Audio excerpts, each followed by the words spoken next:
Hello everyone and welcome back to another video. Today we have the last and final civilization on the list for our Age of Empire 4 civilization guides. We've got the Abbasid Dynasty, and I'm very excited to show the build that I have planned for this one. It is going to be the 2TC boom on the standard land maps like Dry Arabia, Lipany, etc. I'm going to go for 2TC boom into a lot of pressure with infantry and siege, spear siege to be more exact.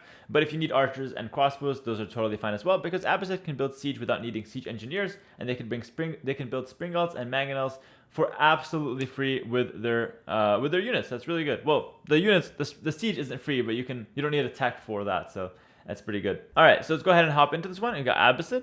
And if there's one thing to note right off the bat here with Abbasid is that they're very explosive in the feudal age, so I highly recommend you play a little bit more defensive at first. They have some plays where they can go for some ramp push in the early game, but to be honest, I feel like other civs are just like way too overpowered for that to work in most cases. So I like to play a standard 2TC boom and kind of play a little bit more defensive and kind of explode in the castle age instead. Let's hop in this one and see what we got. All right, and as like similar to the English, I don't like to do second scout with Abbasid. You don't really need it. You just transition to berries later on anyways. And as always, guys, all these builders that show for these guides or these civilization guides will be found in my Discord for subscribers to my Twitch stream. I'll leave a link to both of those in the description. And of course, I'll have my editor help you guys out with some graphics on screen just to keep track of what's going on for the build builder or some of the important points that I make throughout. All right, so first one will go down to the sheep. So we have 7 villas there. And then we're going to go ahead and rally villas to the gold mine, not the wood, gold mine. And we're going to make a house first. And of course, we're not rushing to make the House of Wisdom because we don't really care to make that too early. It doesn't change much. Awesome stuff.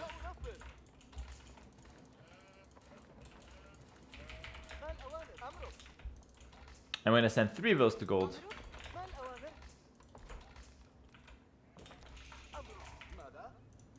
Perfect. Continue to scout for some sheep as well.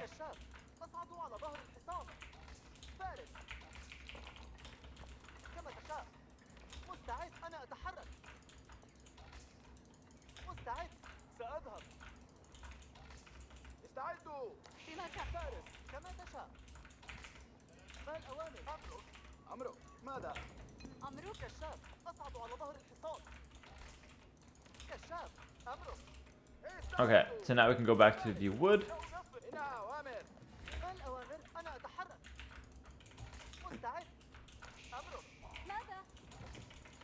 So 7 food, 3 gold. Now we go to wood. And at this point, you want to use, I think, one of the gold villagers. I forgot exactly how to do it perfectly, but I think one of the gold villagers or one of the food villagers to make... No, let's use one of the wood villagers, actually. Yeah, so this villager that comes out will just make the House of Wisdom after you make your lumber camp. And you should be able to click up perfectly after that's done. Yeah, that's how it is. And if it's not perfect in your games, don't worry about it. It's rarely perfect in mine as well. So as soon as you get the gold now, this should be done. And yeah, one more bill. Just gonna idle my TC. As soon as I get the food, I'll be ready to click up. And I'm gonna go for the economic tab as well. Yeah, it's not even perfect here. I didn't have it built. There we go. And we're good to go. Awesome. So that's still a really good time. 235 is pretty standard.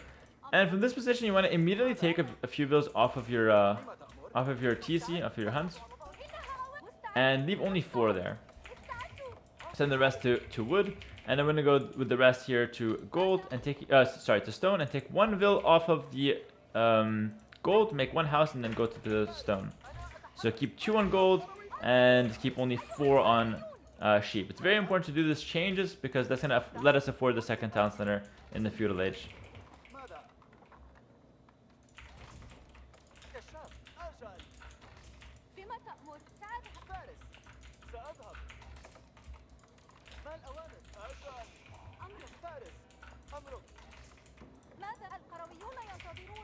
Alright, and as you can see, 4 villas on sheep should be enough to keep the production going.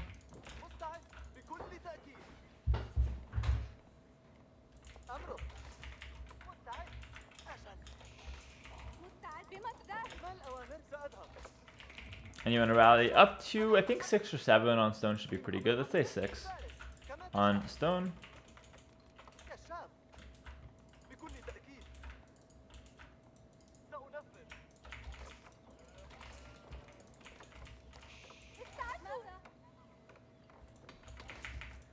Alright, important to note as well, in the feudal age, we're going to get immediately fresh food stuff, which reduces the cost to produce villagers by 50%.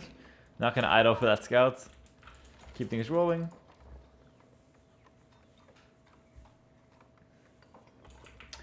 Alright, and once you have 6 on stone, start rallying more to to wood again. And in the feudal age, we immediately get fresh food stuff here.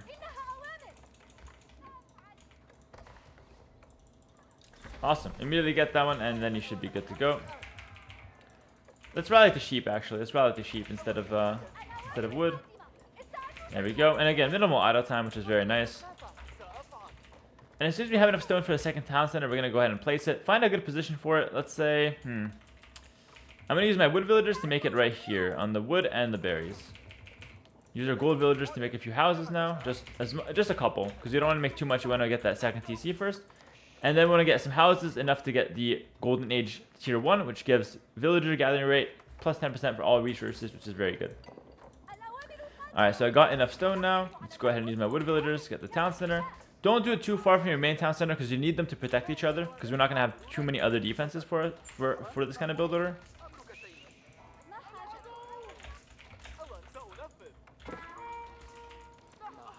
Alright, and at this point you want to also pick up a mill on the berries. Notice I'm getting a mill, even though I have a town center here, you still need to make a mill there, because the Abbasid bonus, if you have a mill close to the berries, it gives them double the production, double the food, and lets you actually, it gives them double the food. And also another bonus is that Abbasid can actually gather those things faster. Some nice little berry bonuses there that you need to know. Alright, once you get the castle age, just start booming. To feudal age. Just once you get the 2TC boom, started, just continue booming standard. Nothing too crazy about this. Send vills to wood, send vills to gold. All that's standard boom stuff. I'm going to take some vills off of the sheep because I've got just simply too many there. I'll move them over to the berries. And send vills from here to the gold. Your vills cost half the price, so they're like super spammable and super cheap.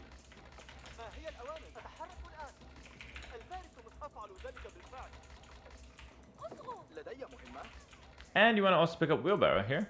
Again, like wheelbarrow is the best eco upgrade to get early. It's like the only one you really need in feudal age. The other ones you can get afterwards. And just maneuver villagers as you see fit. If you need more on gold, just do that. It's really hard to have a builder for 2TC boom, especially in a real game where things can happen. And if you need some extra defense, I highly recommend you go with some towers. Like, let's say if your gold is exposed, just get a tower there. And also, massing some archers or some spears is definitely totally fine in the early game with Abbasid.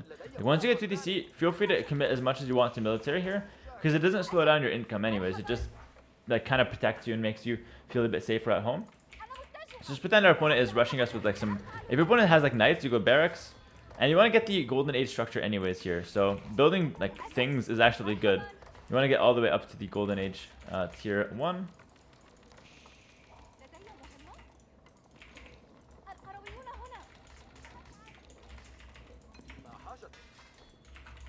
Yeah, barracks. I'll get a few spears. And with your scout, just continue scouting for sheep and make sure your opponent, make sure you know what your opponent's doing. If your opponent's going knights, you go spears. If your opponent's going archers, you can go horsemen. If your opponent's doing like knight archers, you can just go archers and try to defend near your town center. You have a lot of options of what you can go for. Let's make a few spears just to defend. I've got a tower near my gold, so that's going to help keep me safe. And it also gives me a lot of vision. There's really nice defensive options like that. Feel free to use them a lot with the Abbasid. You've got the Golden Age tier 1 now, which is amazing. That's the goal you have in the mid game. Alright, I guess this is still like early mid game. And now you just want to focus on getting up to the next age. Once you get up to the next age, that's where the fun starts with the Abbasid. We'll be able to go for a lot of infantry and a lot of siege, pretty much. And of course, just keep an eye on your opponent. This is the AI, so I'm not too worried about that. But just the half price fills is so strong with the Abbasid. Once you get to this point, it's very, not hard to lose, but it's very strong. Like, you just feel like you're in a good position constantly here. Let's cancel this guy. Just a couple spears. If you need more, make more. Don't shy out. Don't shy away. If you need to bounce your economy, just make a market. It's very simple. Market's 100 wood and it helps you out so much. Rely on the markets in the mid game if things go wrong. It's very, very good.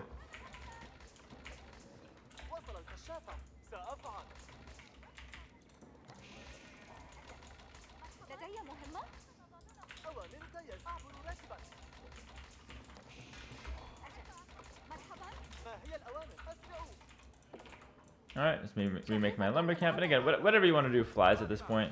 Just to develop and go culture wing. The reason we're going culture wing is to get the upgrade there. That's very important. Let's get a blacksmith now. It's just an important building to have in general.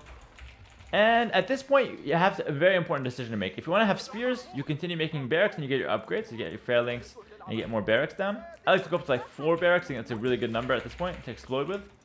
I think spear is a really good choice because spears makes it so you don't die to knights or horsemen, and then your siege can kill literally everything else. Or you can go for archers or crossbows if that's like kind of what you feel like going for. Like the spear siege hard dies to men at arms. So if you fear your opponent goes men at arms, just make crossbows instead, because men at arms can be very deadly there. All right, so let's go for hardened upgrade. Also, if your opponent goes men at arms, you can make your own men at arms, so keep that in mind. So opening spears and then switching men at arms is a fine option if your opponent transitions. Like 2-3 men at arms isn't going to kill your entire push anyways. You can just make your own and combat that. And as far as the upgrades you want to get, it depends what you're up against, but I like to get the archer armor, because if you're up against archers, it could be like pretty difficult with their spears. So let's get archer armor to help defend there. And then keep an eye on your opponent. And of course, once you get to the castle, you should be in a good position. If your opponent attacks you, just use your defensive options, garrison, use your units, and you should be totally fine to defend. Obviously, this is the AI, so the pressure is not going to be too good. But yeah, it's pretty straightforward on defense here. We have the tower here, we have the town centers. They help defend you quite nicely. Alright, other options to use in Castle Age is the other berry bush. Very strong options there. Oh, don't die to the AI. Lost the scouts. Alright, as soon as you get to Castle Age, we're going to get the Preservation of Knowledge tech, which reduces the cost of all technologies by 30%, which is very strong.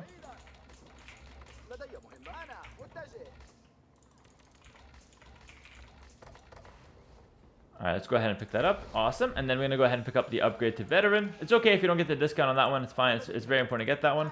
And immediately you can start producing some siege. I like to open it with a mangonel. And you can use the market to bounce your resources. But generally speaking, wood is very good. Also, after you get the Preservation of Knowledge, I recommend you get the wood upgrade. And you get the horticulture food upgrade. Those two are pretty important. But wait till you get this tech first. Just to get some savings on those guys. And then you can just get more blacksmith upgrades. But again, wait till after the Preservation of Knowledge for now. Oh, tower to defend. And again, I'm going to showcase the tower defense here, which is very good. Just go back, use your town center. Pretty easy. And yeah, just go ahead and make more mangonels now. I think 2 mangonels and then start massing springgalds is a pretty good way to go about things. Because the only counter to mangonel spear is really springgald or men at arms. If you go with men at arms, you can just make your own now. I can just make my own men at arms. That's totally fine, right? Feel free at this point. We're planning to push my opponent right now. We're planning to push. Make more barracks. Go ham. Make more barracks. Make more siege. Use your markets. Go crazy. You can go up to 6-7 barracks. I like to open with 4 though. I think it's a smart thing to open up with to save your wood for the siege. But at this point, you can really mix it up here. Spring on mangonel and look to push your opponent with infantry and siege. And it's a very strong strategy. Alright, that's going to be it for the Abbasid tutorial here, guys. Hopefully you enjoyed the civilization guide with all the civilizations, Abbasid being the last one. They're going to be all up on YouTube, so you can go ahead and take a look at those ones as well. And yeah, that's going to be it for now. Thanks for watching. More guides to come in the future. I'll catch you guys later. See ya.